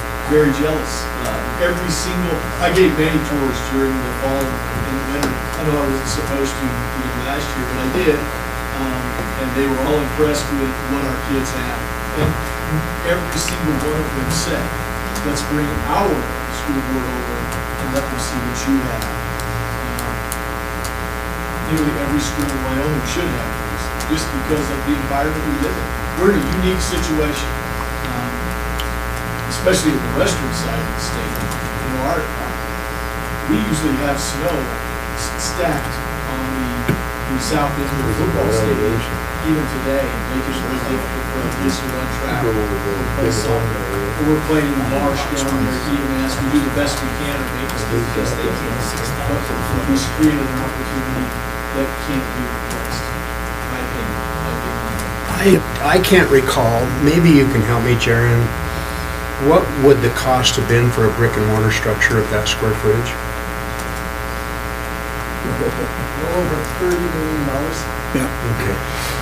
I thought it was something like that. Yeah, if we, The bond, yeah, for that facility that was on top. was The field gonna be- house- We were looking for 22, 25 yeah, the million. field house we went for was 22 million, but that included, Our money, our it contract. included remodeling the football field too. Yeah. And that was 3.5 million, which we were able to do anyway. So really, you're talking about a 17, 18 million dollar facility that, again, the square footage would have been reduced. And I guess the other thing, the bonding side did not work for us. Right. And so we needed to go another route to be able to provide this for our kids. And that's a very important point. The bonding didn't work for us. We tried to do it through the community. Those needs for those kids didn't go away just because the bond wasn't successful. So the board administration had to find another way to fill those needs. So, Commissioner O'Neill, thank you. I do appreciate your opinion and your perspective on it. And I do not doubt that they're being used in a fair benefit. Right? But I'm looking at this from a financial aspect as well, right? And also, going back to that field house, and I don't know how the community feels about the domes, but when I look at the field house, you guys were asking, hey, we need this. Are you willing to spend the money to do it? You were told no. But because you felt that that need was there, you went and you did it anyway, also. So I'm looking at it from that aspect as well. Once again, I'm not sure how the rest of the community feels about the domes. I'm not saying the domes don't get used, and I'm not saying that they don't provide a benefit to the kids and the community. And I fully believe you when you say that. But like I said, that being said,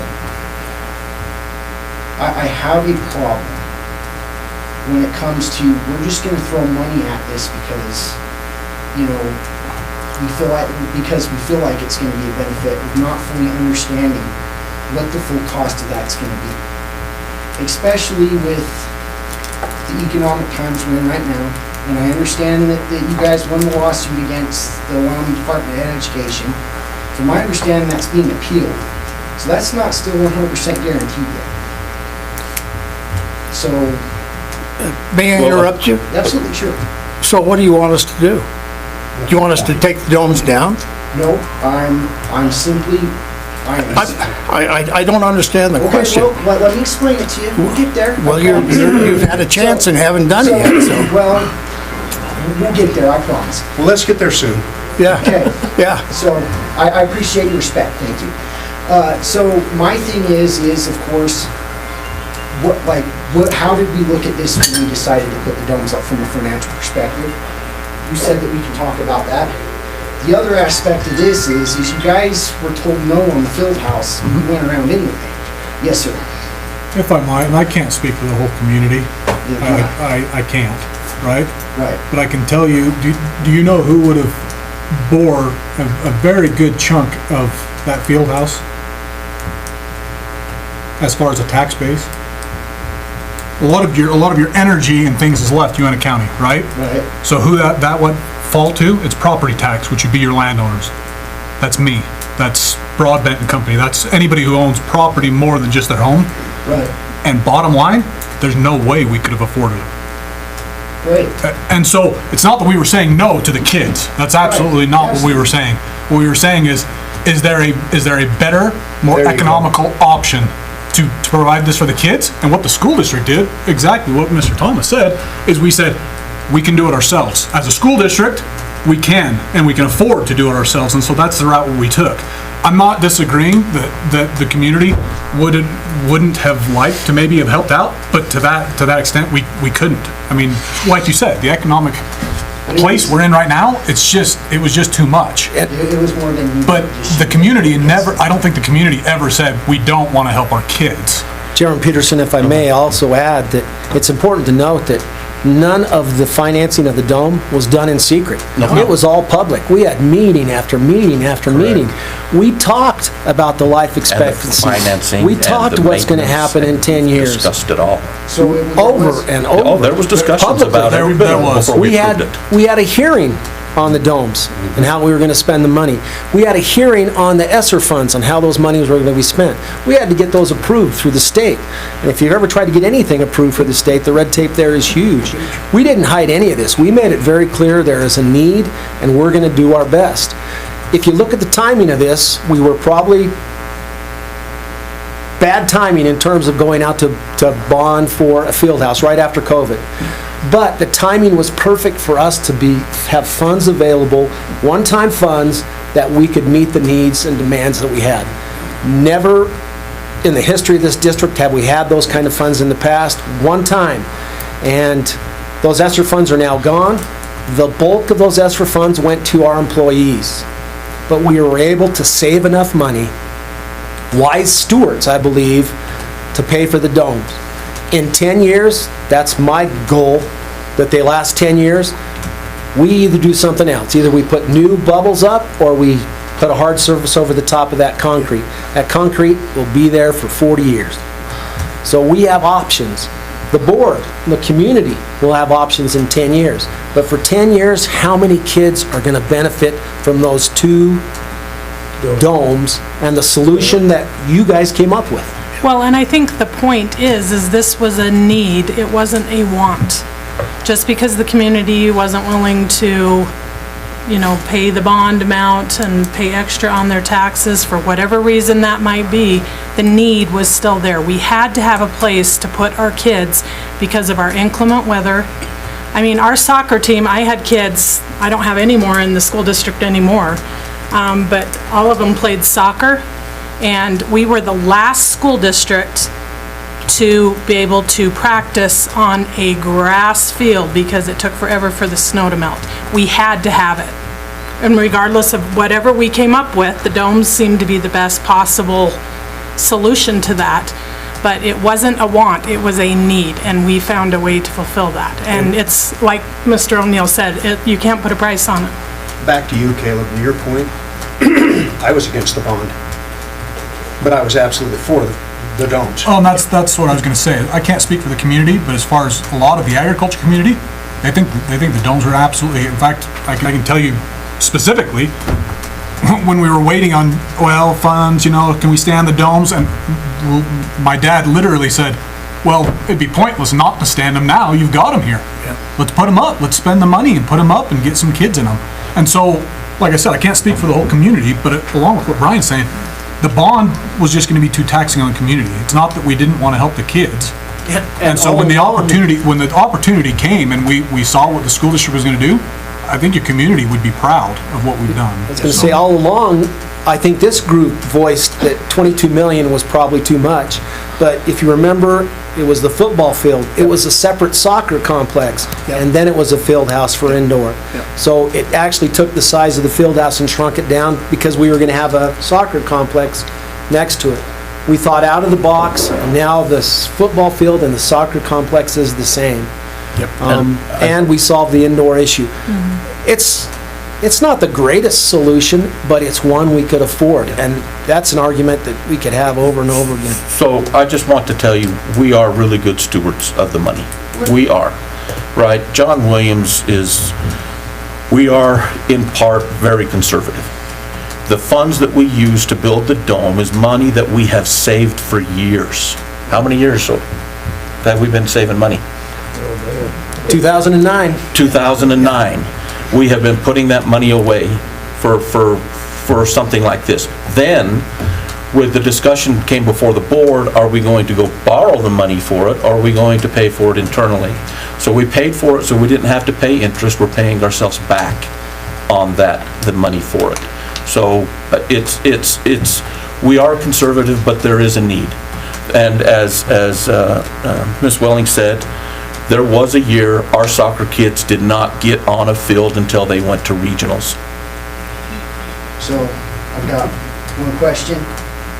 and a statement, and that statement's going to encompass the reason. So the next question is what's the difference between the need when we put the domes up versus 20 years before that?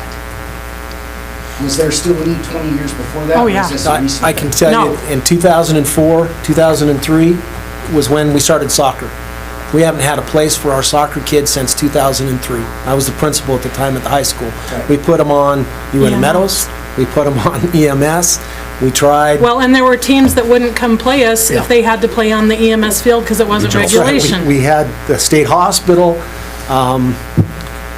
Again, it was always been an issue. Even though not having a field or having a field, it is truly that kids didn't have access to the grass typically until May. That has existed forever. Our indoor track team, since they started, Running even our cars in outdoor high track school. team, many times couldn't practice inside. Our football teams, our basketball teams, our wrestling teams do not have a place, an auxiliary gym. All that was encompassed in the need for the dome. And that's, in terms of how it was funded, I wish our community understood that better. I really did. Because I think they would say, hats off to the district for how it was funded. Because we didn't take out of any classroom supplies. We didn't take out of major maintenance. We maintained our major maintenance budgets in time when we received $2 million cuts. That's why we sued the state. Again, back into that. But our maintenance budgets remained high. Our major maintenance can only be used for major maintenance. It can't be used for anything else. So those funds were not included in this. But I think publicly, it is important that every time there was a cost that went over what we originally budgeted, it came before the board. Every time Jaron said it's going to cost a little bit more, we talked about it in an open board meeting. So none of this was hidden.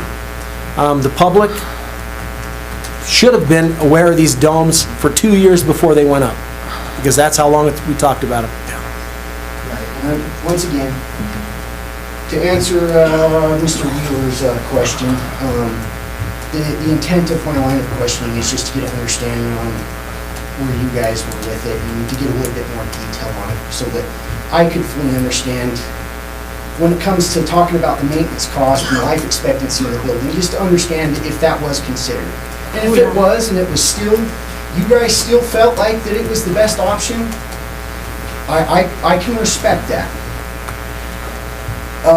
My statement is, though, and I think I brought this up last time when I spoke, I'm going to ask questions.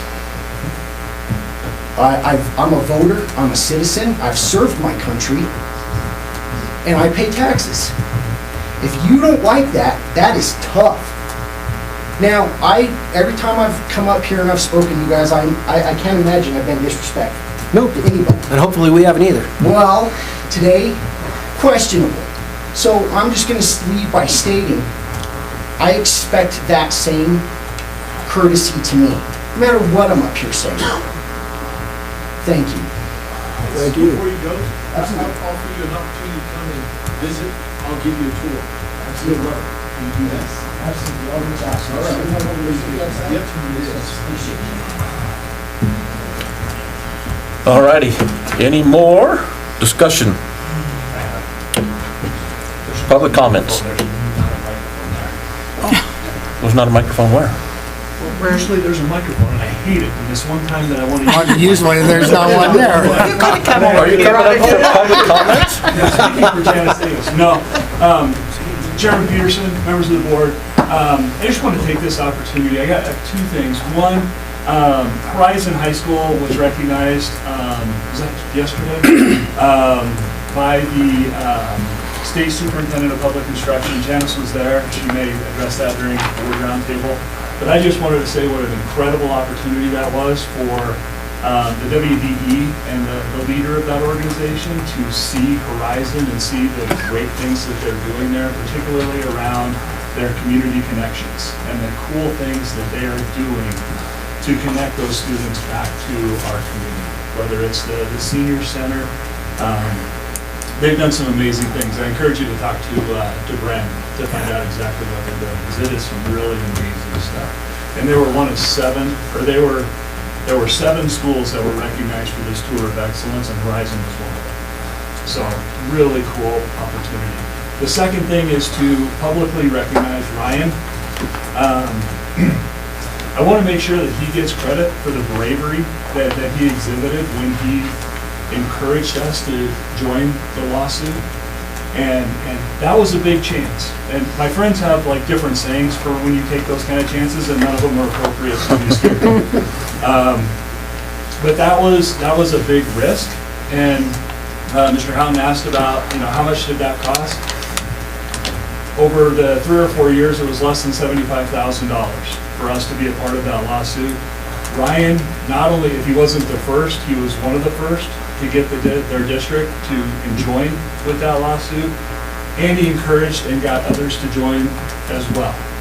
And the return on that investment, right? Yep, it may be appealed, but here's what we know, is that the legislature, as soon as that ruling came down, they added another 4.5% or 4% to the ECA, which for us was about $800,000, right? So the return on our investment of $75,000 was $800,000, and will continue to be more as the legislature is forced to fulfill those judges' orders.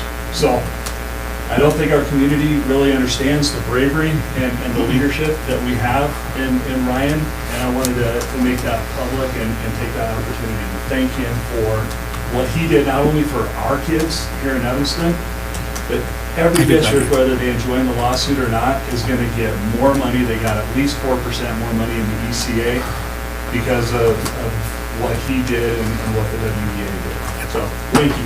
Thank you. Thank you. Good job, Mr. Thomas.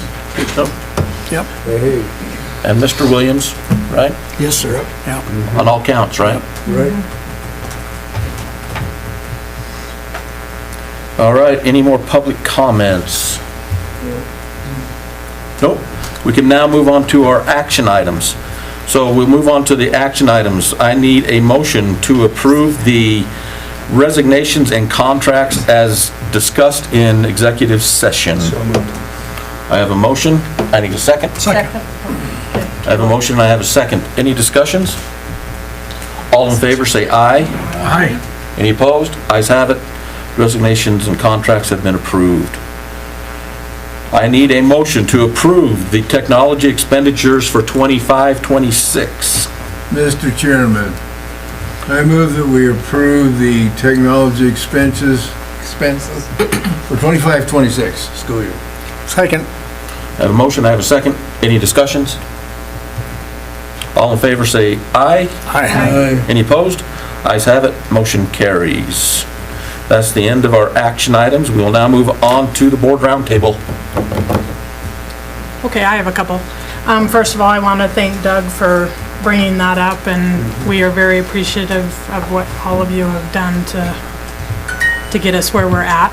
And also, I wanted to recognize Mr. Wheeler. I don't know how many of you know, but he was given an award through the City of the Above and Beyond award, and that's because Dan serves in so many different capacities, and he jumps in full board and just gives it all that he has. And so I want to tell you how much I appreciate you as a board member and what you do for not only our district but the community. Well, So thank you very much. Here, Thank here. you. Yep, thanks. Somebody told me the other day there was a board that he did not sit on. Really? Oh, yeah. Somebody spread lies. That's a lie. I would like to go back to the Horizon High School. It was phenomenal what happened that day. And I did talk to the Secretary of Education, and she was very, very impressed with what Horizon had done. And I just think going out of the box and doing something like this, which will help the kids in their future life. I think it was life skills is what they're doing with this group of kids. And I just want to say that yesterday it was great. Great. Super. That's great. I have business association with a student from Horizon High School, and he has nothing but good to say about what they've done for him. I have two things. One is I'd like to thank Principal Kohler, who a couple of weeks ago, I met with him, and we met with Mr. Colin Wilson at the high school, and he is constructing a website for Hall of Fame, and he was extremely, extremely happy to do it and help, and Scott, I really appreciate that, and we'll continue to forge on with that. The other thing I have is that I serve on BOCES 5, and I kind of want to read something here. BOCES 5 is established a method for Wyoming school districts or collaboratively provide educational services. The purpose of this collaboration is to maximize the use of resource, increase efficiency, benefit from cost sharing, and provide collaborative opportunities to best serve the educational needs of the students throughout the state.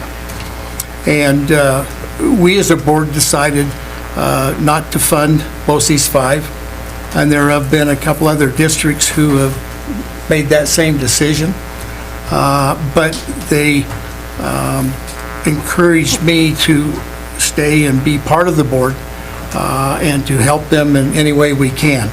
And so I just want to report back that we still are in favor of what BOCES 5 can do for us, and the job they do, and I will report back to the board. Thank you. No, I don't think we have anything against BOCES 5. I think the issue that came up was when they came back for the mill and where the direction of that monies was going to go, I think is what kind of left us a little bit sour. Yeah, and they suffer from where they're at. They're in Wilson, so everything is much more expensive to get faculty, to get things done. At one time, there was a brief discussion that let's sell the property that it's on and take those proceeds and go somewhere else. Well, that property was gifted, and if you don't continue to use the BOCES Ranch, then it goes back to whoever gave it to them. So that's where it will be, and we continue. I think I don't know if at the present we have one student. I thought we had one. Couldn't say anyway. Yeah, but I don't know. We do use it. Yes, we do use it, yep. Mr. Chairman, I move we adjourn.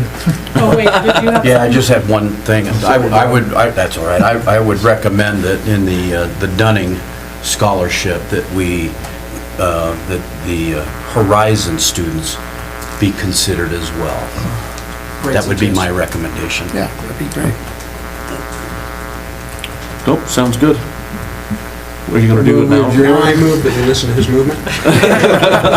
Keep moving. I need a motion to adjourn. I did. Motion to adjourn. I second. There we go. Any discussion? None. All in favor? Aye. Any opposed? Ayes have it. We are adjourned. 10 minutes early. Not nearly near my all-time best. It's 40 minutes. Yeah, that is. We added a first page. I bet you they're so fast. Yeah.